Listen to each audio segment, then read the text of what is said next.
Hello, ഒരു കൊഞ്ച് തീയൽ ഉണ്ടാക്കിയാലോ? തേങ്ങ, കുരുമുളക്, കറിവേപ്പില, കൊച്ചുള്ളി നന്നായിട്ട് റോസ്റ്റ് ചെയ്തെടുക്കുക. അതിലേക്ക് മഞ്ഞൾപ്പൊടി, മുളക് പൊടി, മല്ലിപ്പൊടി, ഉലുവാപ്പൊടി ഇവയും നന്നായിട്ട് മിക്സ് ചെയ്തിട്ട് തണുക്കാനായിട്ട് മാറ്റി വെക്കാം.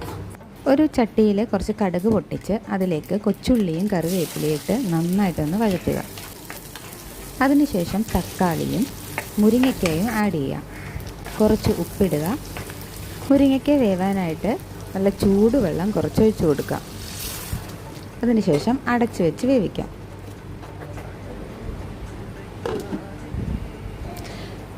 വെന്തതിന് ശേഷം നമുക്ക് നല്ലതായിട്ട് ക്ലീൻ ചെയ്ത് വെച്ച് കൊഞ്ചിട്ട് കൊടുക്കാം. പിന്നെ നമ്മൾ ഗ്രൈൻഡ് ചെയ്ത കോക്കനട്ട് ആഡ് ചെയ്യുക. വെള്ളം ചേർക്കാതെ വേണം അരച്ചെടുക്കാൻ. ചൂടുവെള്ളത്തിൽ കുതിർത്ത പുളി പിഴിഞ്ഞ് നന്നായിട്ട് അരിച്ച് ഇതിലേക്ക് നമുക്ക് ഒഴിച്ചു കൊടുക്കാം. ആവശ്യമെങ്കിൽ ഉപ്പൂടെ ചേർത്തിട്ട് ഒരു 10 മിനിറ്റ് നേരം അടച്ച് വെച്ച് വേവിക്കാം. അപ്പോഴത്തേനും നമ്മുടെ കൊഞ്ച് നല്ല സെറ്റായിട്ട് വരും. ആ സമയം കൊണ്ട് പപ്പടമൊക്കെ കാച്ചിതാ നമ്മുടെ കൊഞ്ച് തീയൽ നല്ല സെറ്റായിട്ട് വന്നിട്ടുണ്ട്. ഇനി നമുക്ക് ചോറ് കഴിക്കാം. ഓക്കെ, അപ്പോൾ എല്ലാവർക്കും നമ്മുടെ വീഡിയോ ഇഷ്ടപ്പെട്ടു എന്ന് വിചാരിക്കുന്നു. Thank you for watching.